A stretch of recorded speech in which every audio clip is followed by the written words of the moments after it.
Welcome back to TalkNorth.com. Thank you for listening. If you can, please download before you listen. It helps our business.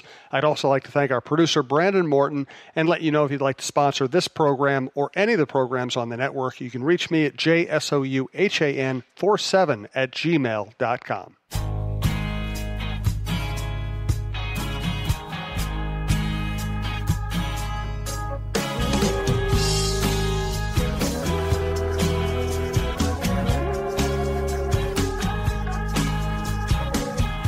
Welcome back to the Viking Update Show, starring Tim Yoder, publisher of Viking Update.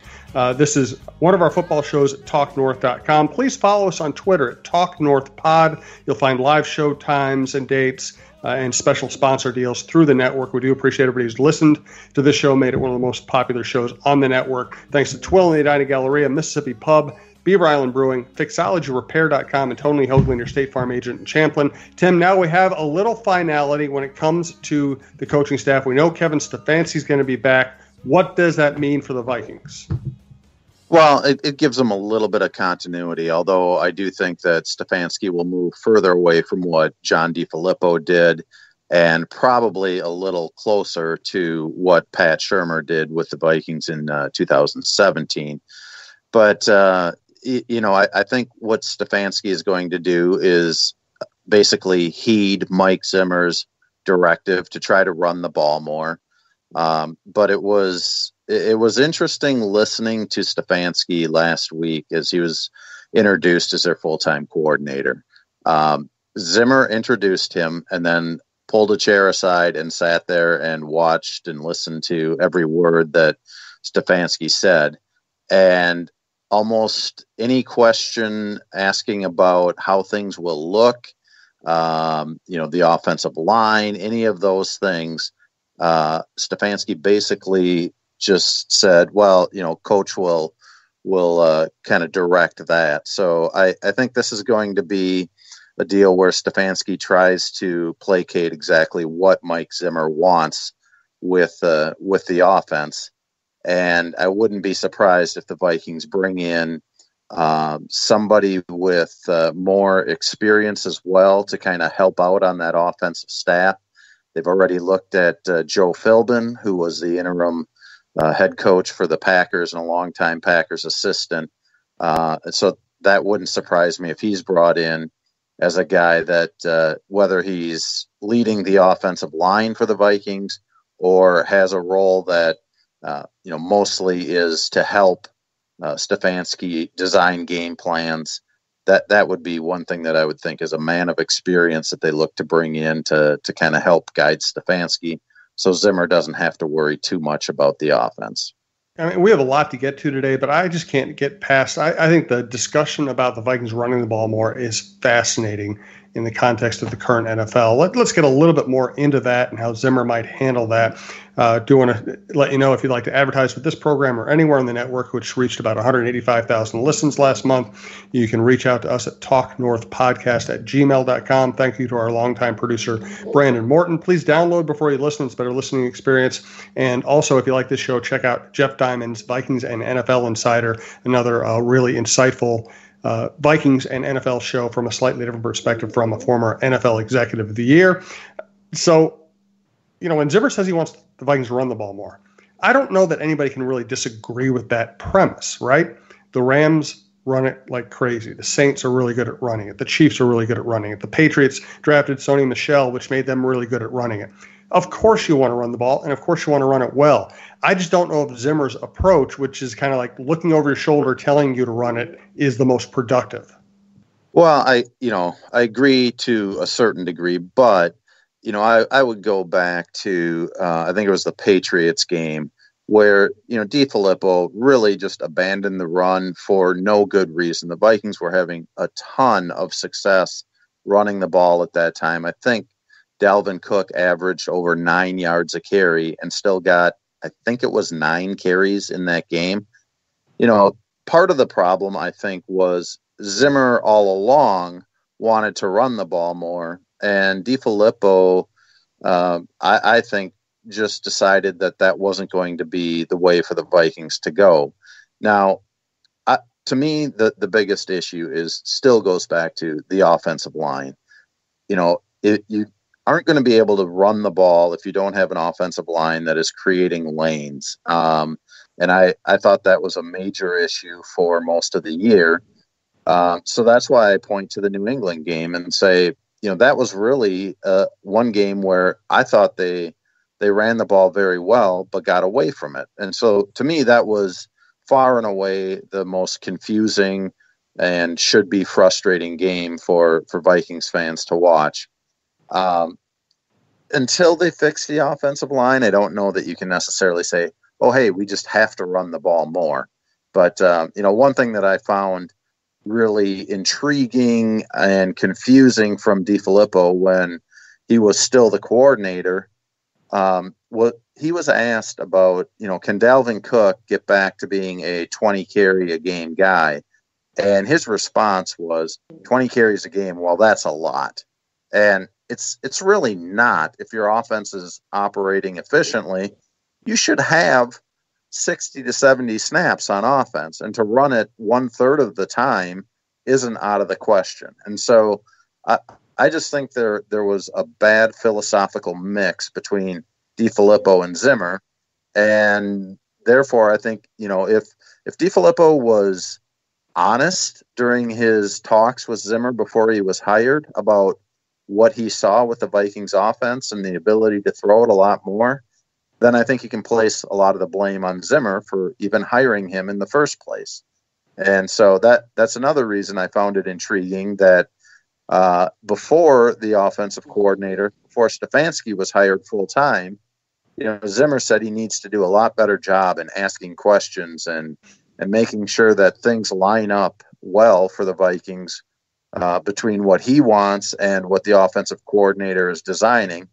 And, after saying that, you're offering the job to Stefanski. So, to me, it was like, okay, this is, Zimmer is trying to say that he learned from the process last year, and yet he's just kind of going back to, maybe an option that a lot of people thought he should have made last year already with Stefanski. Right. I think what we can all agree on is that Pat Shurmur did a pretty masterful job with, an offensive line that had Joe Berger, so maybe it was a little bit better than this year's, but wasn't dominant, and had Jerick McKinnon and Latavius Murray as his backs. And he didn't go into games saying we're going to run it 50 times, but he ran it effectively. I mean, you got to find a way to run it effectively, and Shurmur did that with a backup quarterback, a backup running back, an offensive line that we don't think was that great. If Stefanski can move back in that direction, everybody will be happy. Yeah, and when I talk about the offensive line being a big issue, I don't think they're that far away from really solving that with a couple of good draft picks, or a good draft pick and a decent free agent. You mentioned not having Joe Berger last year. They also didn't have Nick Easton last year too. So, if they end up re-signing Easton, who's a free agent, which I think, if he's healthy enough to be playing, then I think they probably would look at that option. But, in my mind, Brian O'Neill is emerging as a very solid right tackle. Riley Reiff can still be a good, average to maybe above average left tackle. Pat Elflein should be able to bounce back with a little bit better year next year. And then if you fix those issues at the two guard positions, they can get back to being at least an average offensive line in 2019. TwillMN.com is the website for Twill in the Edina Galleria. Twill on Instagram, great place to look for beautiful photos of the clothes that they sell there, the clothes that I wear a lot. Hickey Freeman, Barber, Peter Millar, their Peter Millar Crown Shop, Alden Shoes. It's a great place to shop, very relaxed. Go say hello to Scott Dayton, Twill in the Edina Galleria. Jim usually doesn't like to shop for clothes. I don't like it when he shops for clothes either, because he used to buy stuff I'd want to throw out. That's why I'm so glad he's found Twill in the Edina Galleria. He likes shopping there because of the comfortable environment and the friendly staff. He finds clothes that actually fit him properly and are high-quality brands that will look great for years, whether he's golfing or working. Our favorites so far are Peter Millar, Johnny O, and Barber. We spend our money at Twill because we love the clothes and we love the no-pressure shopping. Drop by Twill in the Edina Galleria for the best shopping experience and best clothes you'll find in the Twin Cities. So what kind of mood is Mr. Zimmer in these days? Well, it was interesting because toward the end of the season, I thought he was getting to be in a better mood, and maybe that had something to do with realizing, okay, my job could possibly be on the line here, and if I put up a better front in public settings like press conferences, maybe that'll bode better for him. But, after the Stefanski press conference last week, Stefanski had already left the room and Zimmer was getting ready to leave the room. And I just said, hey, Mike, any updates on the rest of the coaching staff? And he just gave a very terse answer, which was, why don't you go ask Charlie? And I had to think about it for a little bit, but he was referencing Charlie Walters because Walters had speculated that Mike Mularkey was the lead candidate for offensive coordinator, which, to me, that's fine. He can be a little upset about, things that maybe weren't true that were being written. But, that's part of the job of being an NFL head coach, is realizing what's important and what's not, what to get upset about. And what to deal with. And they always talk about control what you can control. Well, I think Zimmer would love to control the media, but this is a relatively easy media market compared to a lot of places around the league. And if he's going to let one speculative article, throw him off the rails, it's just not a good look. And to me, it maybe showed, a lot of the pressure that Zimmer feels, or perhaps, at that time, he may have already known that Mike Priefer was leaving and was upset about that. But at that point, it wasn't yet public knowledge. I didn't come out till several hours later. So who knows? I feel like we're probably headed for another up and down season with the moods of Mike Zimmer. Tell me about the Priefer move. Well, to me, I think, maybe part of it had to do with the pressure that Zimmer had been putting on the special teams and the failures of some of the kickers that have come through during the Priefer era. But, ultimately, we've known for a long time that Priefer is a fan of Cleveland sports. He grew up there. It's his hometown. And I think, between that, maybe feeling some pressure from Zimmer, as well as maybe having a little more job security with Cleveland, that the move did make sense for Priefer. I don't know that he would have made that same move if it was a different team or he wasn't going back to his hometown.